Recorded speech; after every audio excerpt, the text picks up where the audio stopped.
Welcome to the launch of one of the most eagerly anticipated cars of 2018, the Renault Megane RS. Don't you just love this paint colour? This is tonic orange, I think it's called. Big differences over this car to the Megane GT it's based on is the width. At the front, these fenders are around 60mm wider than a standard car. Same at the back as well, there's a wider track by about 45mm. This thing really has presence and muscle.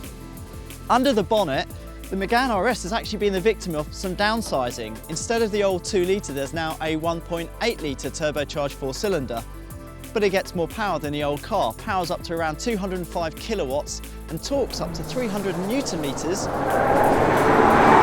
Gearbox choices, there's a 6-speed manual, hooray, and also a 6-speed dual clutch automatic transmission as well.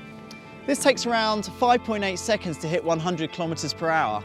But this also got some nifty tech to make sure this car could be the best driving Megane ever.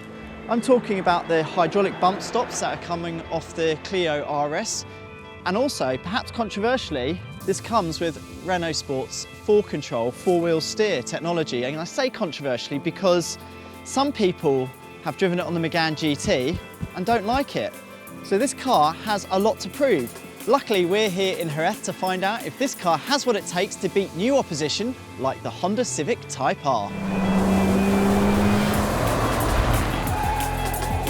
This car is a dual clutch automatic, which costs around $2,500 on top of the $45,000 price tag. Of course you should buy the 6-speed manual, it's far more involving, but do you know what? This dual clutch gearbox is leagues ahead of the horrible 2-pedal setup in the Clio RS. Like other Renaults, the Megane RS comes with a multi-sense configuration for the engine and gearbox modes. It also affects things like the 4-wheel steering, but we'll talk about that later. In sport mode, the gearbox is also really quite intuitive with matching what gear you're in, which is pretty handy because one of the big problems with this Megane RS are these paddles are just far too short. It's easy to miss it when you're turning into a corner. Where the Megane RS doesn't do quite so well is in things like comfort mode, when you're just sort of pottering around town. Then sometimes it can hold on to gears, it's quite strange. But overall, as we said, the gearbox is quick, smooth, far faster than the manual.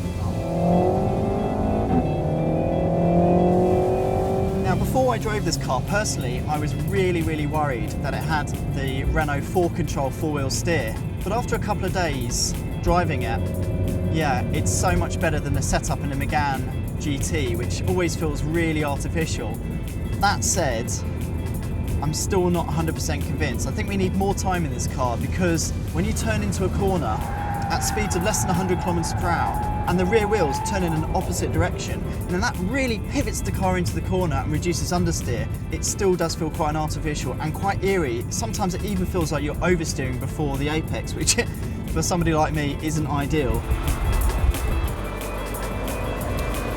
Renault Sport have used a hydraulic bump stops, the Clio has it already, and it really is an interesting solution because it means they haven't had to use adaptive dampers, which means this car rides pretty well on the Sport chassis. Speaking of chassis, when this car goes to sell in Q3 in Australia, you'll only get the option of the Sport chassis, which we're driving now. Think of that in the Megane range as the comfort model. To get the cup suspension, which adds 10% stiffer springs, you'll have to wait until 2019.